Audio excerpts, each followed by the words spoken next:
అదే RTV app వార్తల్ని క్షణాల్లో చదివే అవకాశం ఉంటుంది. ఒక న్యూస్ పేపర్, ఒక టెలివిజన్ ఛానల్ మీ చేతుల్లో ఎప్పుడూ ఉంటాయి. అక్కడికి వెళ్ళి విచారణ చేసినటువంటి Andhra Pradesh revenue special chief secretary Sisodia గారు అక్కడ వెళ్ళి విచారణ చేశారు. ప్రస్తుతం సిసోడియా గారిని మాట్లాడదాం. సార్, మీరు అక్కడ స్వయంగా వెళ్ళి అక్కడ విచారణ చేశారు. ఏదైనా కాన్స్పిరసీ ఉందా, ఇది కుట్రకోణం ఉందని ఇంతకుముందు మీరు చెప్పారు. ఏంటి సార్ అది?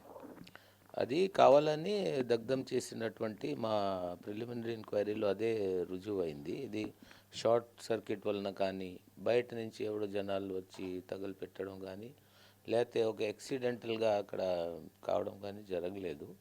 ఇది కావాలని చేసినటువంటి పని అని మా ఎంక్వైరీలో మాత్రం రుజువు అయింది. అక్కడ దానికి కారకులు ఎవరు కూడా మేము తెలుసుకుని ముగ్గురిని సస్పెండ్ చేయడం జరిగింది.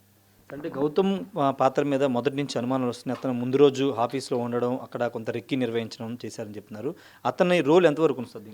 ముందు రోజు కాదు, అదే రోజు 10:50 దాకా ఆఫీస్లో ఉన్నాడు ఆయన. అదే రోజు ఈ ఫైర్ జరిగింది బిట్వీన్ 11 and 11:30. 10:50కి ఆయన ఆఫీస్ నుంచి బయలుదేరాడు. దాని తర్వాత 11:30కి వాచ్మెన్ లేచాడు, శబ్దం విన్నాడు, మంట చూశాడు. సో ఇది 11-11:30 మధ్యన జరగాలి.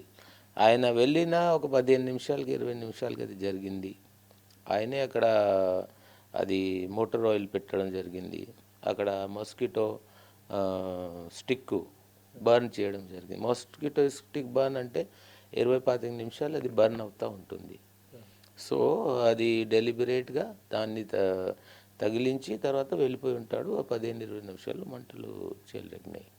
అంటే ఉన్న ఫ్యూయల్స్ లాంటివి ఏమైనా మండే ఫ్యూయల్స్ లాంటివి ఏమైనా ఉపయోగించారా?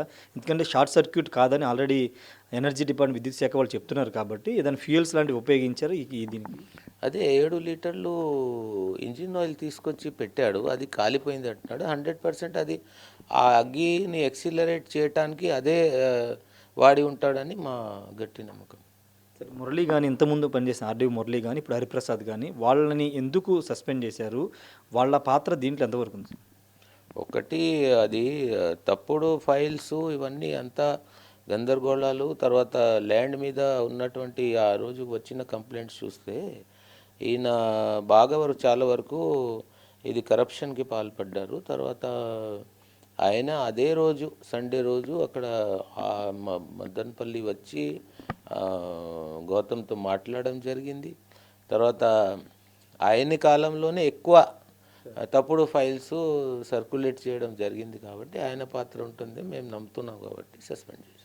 సీసీ కెమెరాలు కూడా జూలై 10th నుంచి వర్క్ అవ్వట్లేదని చెప్తున్నారు కదా, అది కూడా ప్రీ ప్లాన్డ్గానే చేశారా? సీసీ కెమెరాలు వర్క్ అవ్వడం మరి హరిప్రసాద్కి అడిగాను, అంటే నాకు తెలియదు అంటాడు. నాకు సీసీ కెమెరాలు పనిచేయట్లేదు అంటే నాకు తెలియదు అంటాడు. అంటే ఎలా తెలియదు? ఇన్ని రోజులు 11 రోజుల దాకా సీసీ కెమెరాలు పని చేయకపోవడం అంటే నీ రూమ్లోనే కదా చూసే ఇది ఉంది అంటే ఏవో చూసుకోవాలి అంటాడు.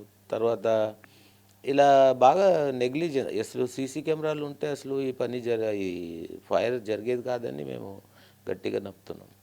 తుకారాం, పెద్దిరెడ్డి అనుచరులను తుకారాం కానీ కొంతమంది వాళ్ళ అజ్ఞాతంలోకి వెళ్ళిపోయారు. వాళ్ళ రోల్ ఏముందని గుర్తించారు సార్? అంటే ఈ మురళి, తుకారాం అండ్ మాధవ్ రెడ్డి రెగ్యులర్గా కలిసేవాళ్ళు, ఆఫీస్లో కలిసేవాళ్ళు, ఇంట్లో కలిసేవాళ్ళు. పోలీస్ వాళ్ళు కాల్ రికార్డ్స్ తీసుకున్నారు, దాన్ని బట్టి చూస్తే రెగ్యులర్గా టచ్లో ఉన్నారు. ఇది ముగ్గురు కలిపి అక్కడ ఏమేమి ల్యాండ్ డీల్స్లో ఉన్నారనేది మాత్రం ఇంకా తెలియాల్సి ఉంది. కానీ ఖచ్చితంగా ఈ ముగ్గురు కలిసి చేసిన పని. ఫోర్జరీ డాక్యుమెంట్స్ కూడా ఉన్నాయని చెప్తున్నారు కొంతమంది. ఎంఆర్ఓలకు సంబంధించినటువంటి వాళ్ళ సిగ్నేచర్స్ లేకపోయినా చేసి ఫోర్జరీ చేసేది. అలాంటి డాక్యుమెంట్స్ ఎన్ని వరకు ఉన్నాయి? అంటే నా దృష్టికి 2 శాంపిల్స్ మాత్రం కలెక్టర్ గారు పంపించారు. నేను అన్ని ఫైల్స్ చూసుకోమన్నాను. అన్ని ఫైల్స్ చూసుకుని, ఎందుకంటే వెరిఫై చేయాలి. ఎంఆర్ఓ నువ్వు చెప్పా అంటే ముందు ఆ కాగితం తీయాలి, తర్వాత ఎంఆర్ఓని పిలిచి నీ సైనా నువ్వు పెట్టాను అడగాలి, కొద్ది టైం పడుతుంది. ఫైనల్గా డేటా అనేది రిట్రీవ్ చేయడం ఎంతవరకు సాధ్యమవుతుంది? ఏమన్నా చేయగలిగారు ఇప్పటివరకు? డేటా అంటే ఫైల్సా?